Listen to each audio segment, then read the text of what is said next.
Hello friends, welcome to the channel. We will discuss how the market behaved today and what can we expect tomorrow.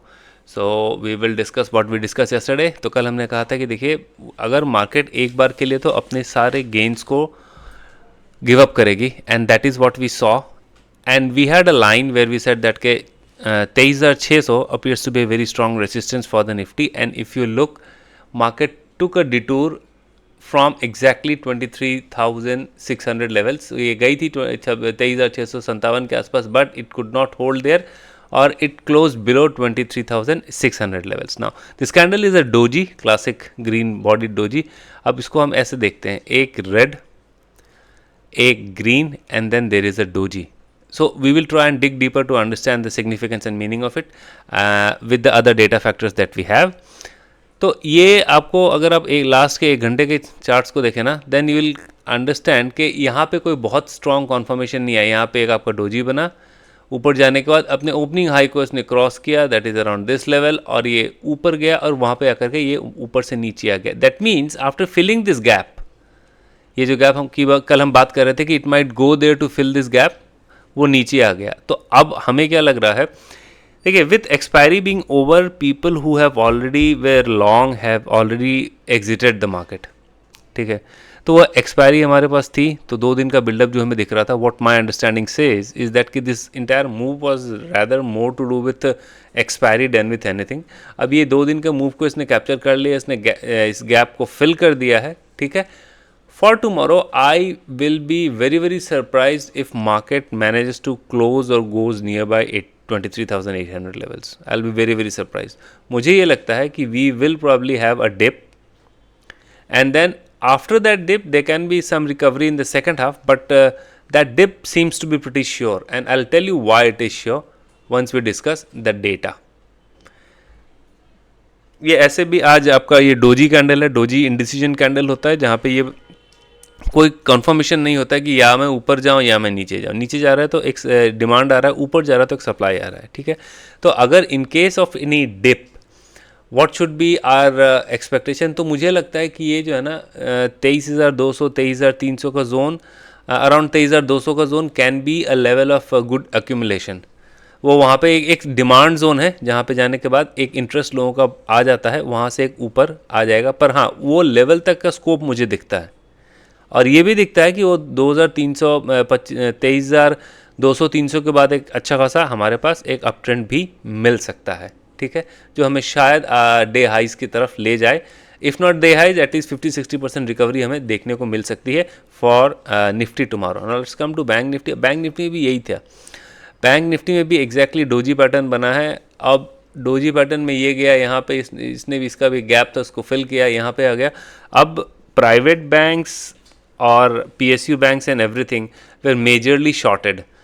आज का expiry था तो somebody has to come and cover that. तो हमने देखा कि एक बार को तो वो BA भी नीचे आ गया, काफ़ी 1-1.5-200 पॉइंट के आसपास नीचे आ गया, but then we saw that there was a smart recovery along with Nifty. So it was more on to do with your expiry related move rather than anything else. ठीक है, क्योंकि अब मैं ये कैसे कह सकता हूँ कि एक्सपायरी रिलेटेड न्यूज़ था. तो मैं आपसे एक बात पूछता हूँ, I will just try and ask one thing. Has anything changed externally? Any news of improvement? Crude 100 के ऊपर 104 के आसपास चल रहा है. हमारा physical deficit is in question. हमने देखा है कि पहले बार मतलब सेकेंड हाफ ऑफ मार्च में, sorry first half of March में हमारा एक्सपोर्ट डिक्लाइन किया है. So has rupee recovered? No. Has oil price of oil came down? No. So if I ask is there any result season we should give a lot of pump to कि भाई बहुत अच्छा earnings आ गया and then the company should go up? No. So what is the reason, what is the rationale for this up move? So this rationale for up move is absolutely to do with your expiry today and nothing much. Same जैसे मैंने Nifty के लिए कहा कि नीचे जाएगा, नीचे जाने के बाद फिर एक ऊपर आएगा, and same is the case what I expect with banks as well कि वो नीचे जाएगा, फिर नीचे जाने के बाद ऊपर आएगा. ठीक है, अब बैंक निफ्टी का लेवल अगर हम देखें तो यहाँ पे आकर के 53,700 के आसपास का एक लेवल ऐसा बनता है which seems to be a good accumulation zone. Otherwise अगर आप देखें तो 54,000 का लेवल भी एक हमें अच्छा एक्यूमुलेशन जोन देखने को मिलता है. मतलब people can manage their stop loss and all. I mean जिस the level which we think that can be a demand zone. अब वो स्टॉप लॉस क्या करना है and everything people have to manage of their own. We are not please consult a financial advisor in case if you want those kind of things, ठीक है। पर हाँ, हमें ये जोन लगता है जहाँ पे एक डिमांड देखने को मिल सकता है, ठीक है। Let's come to the data that we track. अब डेटा अगर आप देखेंगे तो डेटा में आपको बहुत कन्फ्यूजन दिखेगा, डेटा मिक्स दिखेगा। क्यों? क्योंकि on one front you will see that FIIs ने आज अपने थोड़े शॉर्ट्स को कवर किए हैं, ठीक है, but they are still substantially lot short, बहुत ज़्यादा शॉर्ट है। प्रो जो है वो आपको दिखेगा कि इट इज़ काइंड ऑफ, अगर आप देखें कि पुट शॉर्टिंग उनकी ज़्यादा हुई है, ठीक है। तो इट इज़ इनिशियल डेज, मैं आपको वही कह रहा हूँ कि एक्सपायरी रिलेटेड डेटा है जिसको उन्होंने कवर किया है, नथिंग मच, ठीक है। अगर हम एफआईआई और के फ्यूचर की बात करें तो फ्यूचर में माइनर एक कवरिंग हुई है, ठीक है, एफआईआईज की। They are majorly short, still they are short, ये देखिए नेगेटिव बार्स बन रहे हैं तो they are still short. DIIs जो है इन्होंने अपने लॉन्ग्स को कवर किया है, प्रो जो है इसने अपने लॉन्ग्स को बढ़ाया है। अब एक बात समझिए, मैंने पहले भी कहा है कि अगर फॉर एग्जांपल प्रो के साथ, इन पर्टिकुलर प्रो के साथ ये होता है कि अगर प्रो को ऑप्शन पुट खरीदना है और उसको मार्केट शॉर्ट करना है तो वो हेज जाता है, हेजिंग करता है वो, ताकि अगर इनकेस उसने कल वो पुट खरीदेगा और इनकेस अगर मार्केट ऊपर आ गई, आपका एफआईआईज और रिटेल जो है उसने काफ़ी ऊपर कर दिया मार्केट को, तो ये फ्यूचर से जो हेजिंग किया है उससे वो बचेगा।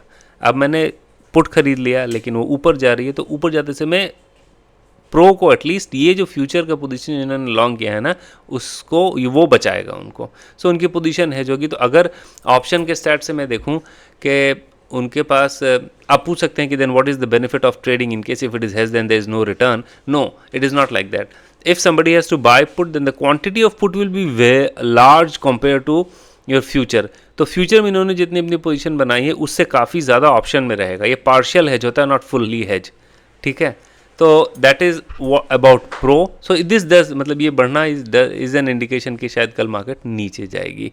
क्लाइंट की बात करें तो उन्होंने अपने लॉन्ग्स को कम किया है।